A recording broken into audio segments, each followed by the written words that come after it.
Helen Keller, born 1880, died 1968. Follow along with me in your American Experience book beginning on page 275. To keep on trying in spite of disappointment and failure is the only way to keep young and brave. Failures become victories if they make us wise-hearted. Speech at the Wright Humason School, New York City, winter 1921. Helen Keller began talking at 6 months old and walked 6 months later. However, for a time, her life took a dark and tragic turn when brain fever left her blind and deaf at age 2. Though Helen was still brilliant, she and her friend Martha made up a form of sign language on their own. Her condition understandably confused and frustrated her, and often inspired temper tantrums. When Helen was 6 years old, her mother propelled the family into a search for help, bringing them to many people of science, including Alexander Graham Bell. In the end, the Kellers met Anne Sullivan, a teacher who had recently graduated from the Perkins Institution for the Blind. Anne taught Helen fingerspelling, and as soon as it clicked, Helen's true personality and potential were instantly reawakened. Anne accompanied Helen for the rest of her life as Helen went into the Horace Mann School for the Deaf, where she learned to speak, then to the Cambridge School for Young Ladies, and finally, sponsored by an oil man named Henry Rogers, to Radcliffe College. Helen graduated with high honors, cum laude, at age 24.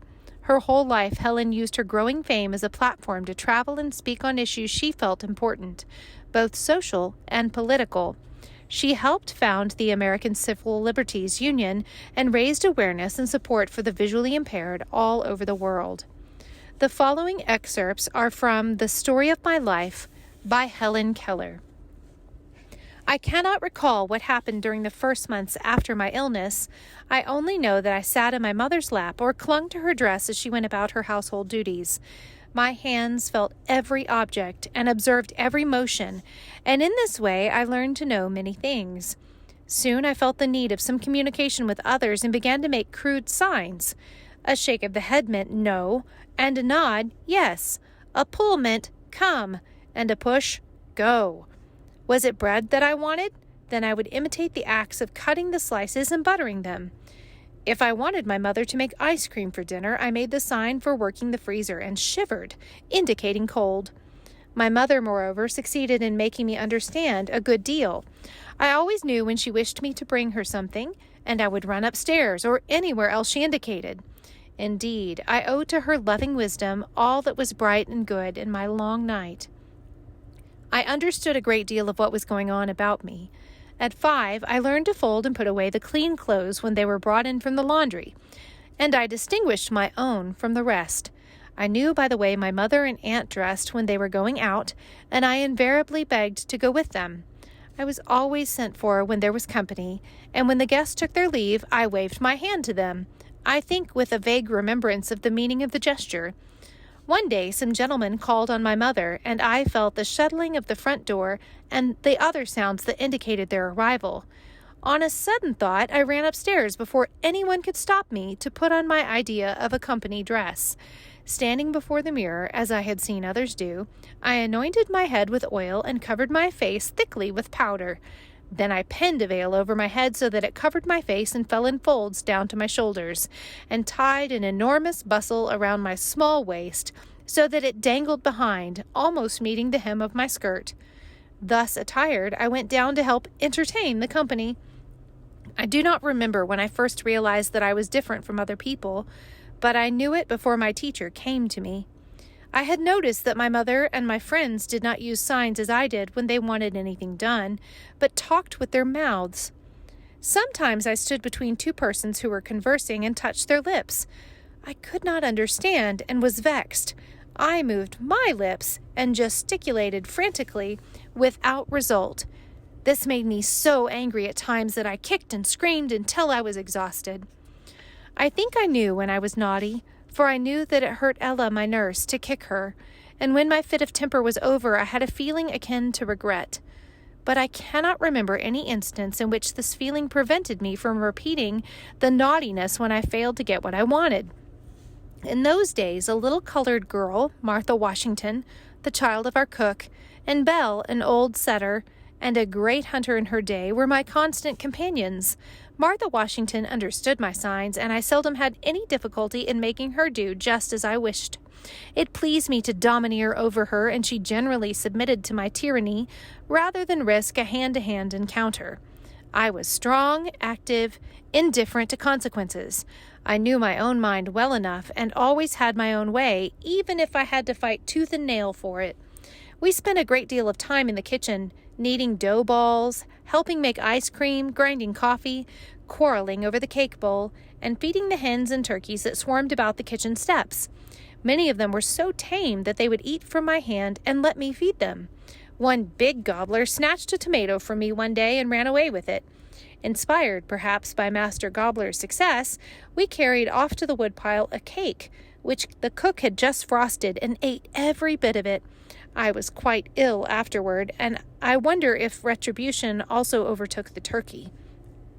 The guinea fowl likes to hide her nest in out-of-the-way places, and it was one of my greatest delights to hunt for the eggs in the long grass. I could not tell Martha Washington when I wanted to go egg hunting, but I would double my hands and put them on the ground, which meant something round in the grass, and Martha always understood. When we were fortunate enough to find a nest, I never allowed her to carry the eggs home, making her understand by emphatic sign that she might fall and break them. The sheds where the corn was stored, the stable where the horses were kept, and the yard where the cows were milked morning and evening were unfailing sources of interest to Martha and me. The milkers would let me keep my hands on the cows while they milked, and I often got well stitched by the cow for my curiosity. The making ready for Christmas was always a delight to me. Of course, I did not know what it was all about, but I enjoyed the pleasant odors that filled the house and the tidbits that were given to Martha Washington and me to keep us quiet. We were sadly in the way, but that did not interfere with our pleasure in the least. They allowed us to grind the spices, pick over the raisins, and lick the stirring spoons. I hung my stocking because the others did. I cannot remember, however, that the ceremony interested me especially, nor did my curiosity cause me to wake before daylight to look for my gifts. Martha Washington had as great a love of mischief as I. Two little children were seated on the veranda steps one hot July afternoon. One was as black as ebony, with little bunches of fuzzy hair tied with shoestrings sticking out all over her head like corkscrews. The other was white, with long golden curls. One child was 6 years old, the other 2 or 3 years older. The younger child was blind, that was I, and the other was Martha Washington. We were busy cutting out paper dolls, but we soon wearied of this amusement, and after cutting up our shoestrings and clipping all the leaves off the honeysuckle that were within our reach, I turned my attention to Martha's corkscrews. She objected at first, but finally submitted.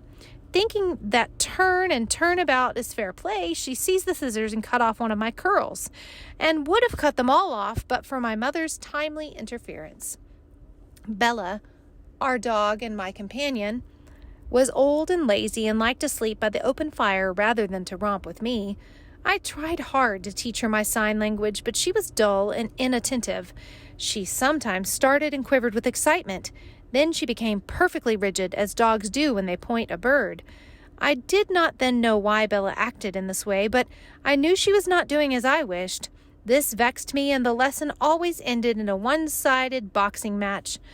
Bella would get up, stretch herself lazily, give 1 or 2 contemptuous sniffs, go to the opposite side of the hearth, and lie down again.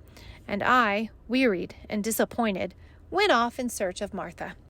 Many incidents of those early years are fixed to my memory, isolated but clear and distinct, making the sense of that silent, aimless, dayless life all the more intense. One day I happened to spill water on my apron, and I spread it out to dry before the fire, which was flickering on the sitting-room hearth. The apron did not dry quickly enough to suit me, so I drew nearer and threw it right over the hot ashes. The fire leapt into life. The flames encircled me so that in a moment my clothes were blazing. I made a terrified noise that brought Vinnie, my old nurse, to the rescue. Throwing a blanket over me, she almost suffocated me. But she put the fire out.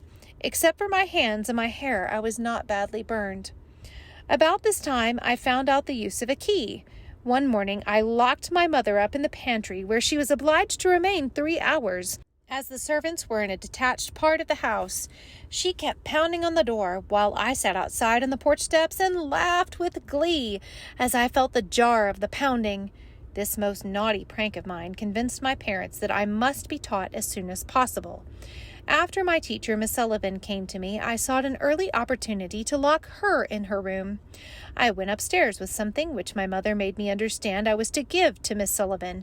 But no sooner had I given it to her than I slammed the door to, locked it, and hid the key under the wardrobe in the hall. I could not be induced to tell where the key was. My father was obliged to get a ladder and take Miss Sullivan out through the window, much to my delight. Months after, I produced the key. When I was about 5 years old, we moved from the little vine-covered house to a large new one. The family consisted of my father and mother, 2 older half-brothers, and afterwards a little sister, Mildred. My earliest recollection of my father is making my way through great drifts of newspaper to his side, and finding him alone, holding a sheet of paper before his face. I was greatly puzzled to know what he was doing. I imitated this action, even wearing his spectacles, thinking they might help me solve the mystery. But I did not find out the secret for several years. Then I learned what those papers were, and that my father edited one of them. My father was most loving and indulgent, devoted to his home, seldom leaving us except in the hunting season. He was a great hunter, I have been told, and a celebrated shot. Next to his family, he loved his dogs and gun. His hospitality was great, almost to a fault. He seldom came home without bringing a guest. His special pride was the big garden where, it was said, he raised the finest watermelons and strawberries in the country. And to me he brought the first ripe grapes and the choicest berries. I remember his caressing touch as he led me from tree to tree, from vine to vine, and his eager delight in whatever pleased me. He was a famous storyteller. After I had acquired language, he used to spell clumsily into my hand his cleverest anecdotes, and nothing pleased him more than to have me repeat them at an opportune moment. I was in the North, enjoying the last beautiful days of the summer of 1896, when I heard the news of my father's death. He had had a short illness. There had been a brief time of acute suffering. Then all was over. This was my first great sorrow, my first personal experience with death. How shall I write of my mother? She is so near to me that it almost seems indelicate to speak of her. For a long time I regarded my little sister as an intruder. I knew that I had ceased to be my mother's only darling, and the thought filled me with jealousy. She sat in my mother's lap constantly where I used to sit, and seemed to take up all her care and time. One day something happened which seemed to me to be adding insult to injury. At that time I had a much petted, much abused doll, which afterwards I named Nancy. She was, alas, the helpless victim of my outbursts of temper and of affection, so that she became much the worse for wear. I had dolls which talked and cried and opened and shut their eyes, yet I never loved one of them as I loved poor Nancy. She had a cradle, and I often spent an hour or more rocking her. I guarded both doll and cradle with most jealous care. But once I discovered my little sister sleeping peacefully in the cradle. At this presumption on the part of one whom as yet no tie of love bound me, I grew angry. I rushed upon the cradle and overturned it, and the baby might have been killed had my mother not caught her as she fell. Thus it is that when we walk into the valley of twofold solitude, we know little of the tender affections that grow out of endearing words and actions and companionship. But afterward, when I was restored to my human heritage, Mildred and I grew into each other's hearts, so that we were contented to go hand in hand wherever caprice led us, although she could not understand my finger language, nor I her childish prattle. The most important day I remember in all my life is one on which my teacher, Anne Mansfield Sullivan, came to me. I am filled with wonder when I consider the immeasurable contrasts between the two lives which it connects. It was the 3rd of March, 1887, 3 months before I was 7 years old. On the afternoon of that eventful day, I stood on the porch, dumb, expectant. I guessed vaguely from my mother's signs and from the hurrying to and fro in the house that something unusual was about to happen, so I went to the door and waited on the steps. The afternoon sun penetrated the mass of honeysuckle that covered the porch and fell upon my upturned face. My fingers lingered almost unconsciously on the familiar leaves and blossoms which had just come forth to greet the sweet southern spring. I did not know what the future held of marvel or surprise for me. Anger and bitterness had preyed upon me continually for weeks, and a deep languor had succeeded this passionate struggle. Have you ever been at sea in a dense fog when it seemed as if a tangible white darkness shut you in, and the great ship, tense and anxious, groped her way toward the shore with plummet and sounding line, and you waited with beating heart for something to happen? I was like that ship before my education began, only I was without compass or sounding line, and had no way of knowing how near the harbor was. "Light! Give me light!" was the wordless cry of my soul, and the light of love shone on me in that very hour. I felt approaching footsteps. I stretched out my hand, as I supposed, to my mother. Someone took it, and I was caught up and held close in the arms of her who had come to reveal all things to me, and more than all things else, to love me. The morning after my teacher came, she led me into her room and gave me a doll. The little blind children at the Perkins Institute had sent it, and Laura Bridgman had dressed it. But I did not know this until afterward. When I had played with it a little while, Miss Sullivan slowly spelled into my hand the word D-O-L-L. I was at once interested in this finger play and tried to imitate it. When I finally succeeded in making the letters correctly, I was flushed with the childish pleasure and pride. Running downstairs to my mother, I held up my hand and made the letters for doll. I did not know that I was spelling a word, or even that words existed. I was simply making my fingers go in monkey-like imitation. In the days that followed, I learned to spell in this uncomprehending way a great many words, among them pen, hat, cup, and a few verbs like sit, stand, and walk. But my teacher had been with me several weeks before I understood that everything has a name. One day, while I was playing with my new doll, Miss Sullivan put my big rag doll into my lap also, spelled D-O-L-L, and tried to make me understand that D-O-L-L applied to both. Earlier in the day, we had had a tussle over the word M-U-G and W-A-T-E-R. Miss Sullivan had tried to impress it upon me that M-U-G is mug, and that W-A-T-E-R is water, but I persisted in confounding the two. In despair, she had dropped the subject for the time, only to renew it at the first opportunity. I became impatient at her repeated attempts, and seizing the new doll, I dashed it upon the floor. I was keenly delighted when I felt the fragments of the broken doll at my feet. Neither sorrow nor regret followed my passionate outburst. I had not loved the doll. In the still dark world in which I lived, there was no strong sentiment or tenderness. I felt my teacher sweep the fragments to one side of the hearth, and I had a sense of satisfaction that the cause of my discomfort was removed. She brought me my hat, and I knew I was going out into the warm sunshine. This thought, if a wordless sensation may be called a thought, made me hop and skip with pleasure. We walked down the path to the well house, attracted by the fragrance of the honeysuckle with which it was covered. Someone was drawing water, and my teacher placed my hand under the spout. As the cool stream gushed over one hand, she spelled into my other the word water, first slowly, then rapidly. I stood still, my whole attention fixed upon the motions of her fingers.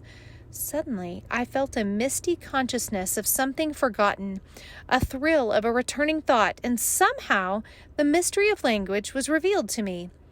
I knew then that W-A-T-E-R meant the wonderfully cool something that was flowing over my hand. That living word awakened my soul, gave it light, hope, joy, set it free. There were barriers still, it is true, but barriers that could in time be swept away.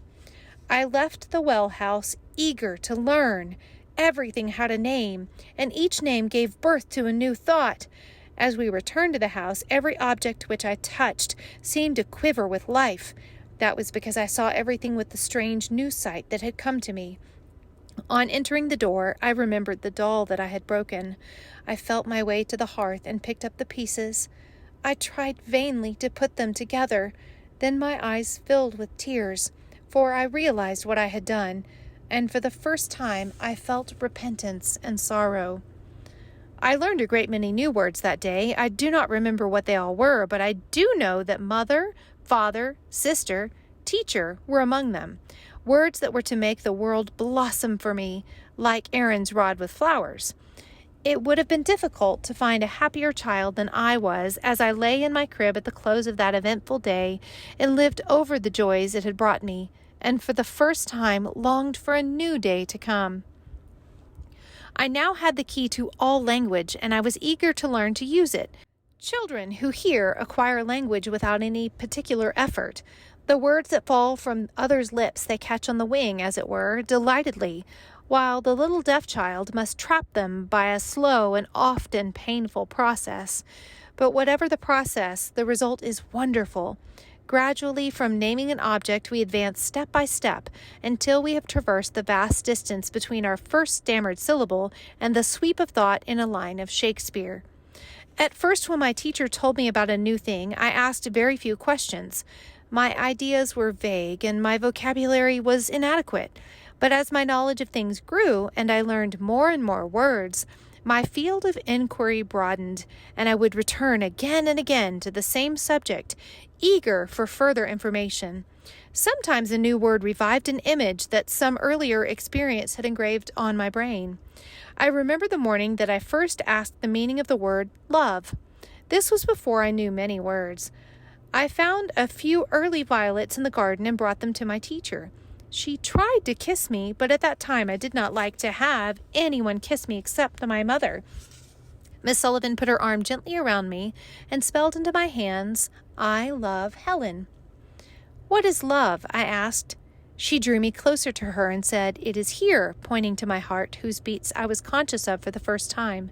Her words puzzled me very much because I did not then understand anything unless I touched it. I smelt the violets in her hand and asked half in words, half in signs, a question which meant, "Is love the sweetness of flowers?"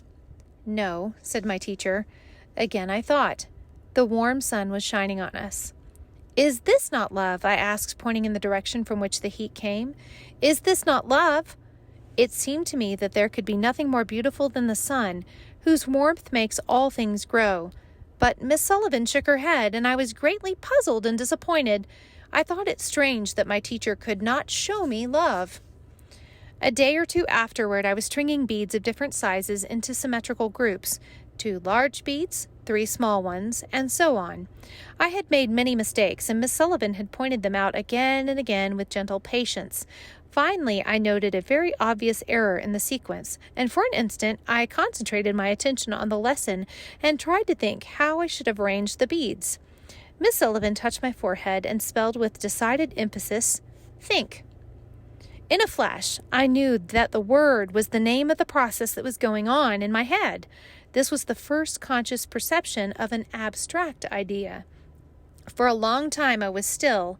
I was not thinking of the beads in my lap, but trying to find a meaning for love in the light of this new idea.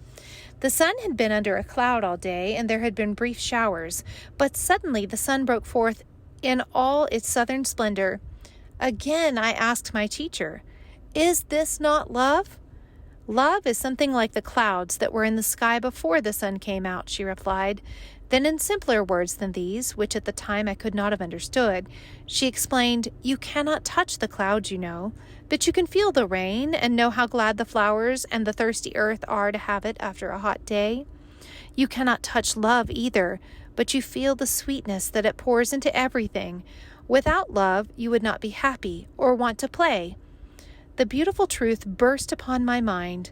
I felt there were invisible lines stretched between my spirit and the spirit of others. From the beginning of my education, Miss Sullivan made it a practice to speak to me as she would speak to any hearing child. The only difference was that she spelled the sentences into my hand instead of speaking them. If I did not know the words and idioms necessary to express my thoughts, she supplied them, even suggesting conversation when I was unable to keep up my end of the dialogue. This process was continued for several years, for the deaf child does not learn in a month or even in 2 or 3 years the numberless idioms and expressions used in the simplest daily intercourse. The little hearing child learns these from constant repetition and imitation. The conversation he hears in his home stimulates his mind and suggests topics and calls forth the spontaneous expression of his own thoughts. This natural exchange of ideas is denied to the deaf child. My teacher, realizing this, determined to supply the kinds of stimulus I lacked. This she did by repeating to me, as far as possible, verbatim, what she heard, and by showing me how I could take part in the conversation. But it was a long time before I ventured to take the initiative, and still longer before I could find something appropriate to say at the right time. The deaf and the blind find it very difficult to acquire the amenities of conversation. How much more this difficulty must be augmented in the case of those who are both deaf and blind. They cannot distinguish the tone of the voice, or without assistance go up and down the gamut of tones that give significance to words. Nor can they watch the expression of the speaker's face, and a look is often the very soul of what one says. Notes and vocabulary. Note 1 on page 277. Teacher. She means Anne Sullivan. Note 2 is found on page 279 and refers to the sentence, I well got switched by the cows for my curiosity. Probably the cow's bristly tail would flick Helen. Note 3, veranda. A veranda is a covered porch. Note 4 on page 283, caprice. Caprice is a sudden, unpredictable change. Note 5, languor. Sluggishness, a lack of energy. Note 6, sounding line, a nautical rope marked and weighted with lead to indicate depth. Note 7 refers to the quote on page 287. The quote reads, like Aaron's rod with flowers. See Numbers 17 in the Bible. The staff of Aaron, Moses' brother, grew flowers and almonds as a sign that God chose Aaron to be a leader. Note 8 on page 290, amenities. Amenities are comforts and conveniences. Note 9, augmented. Augmented means made more, magnified. Note 10, gamut. Gamut means range.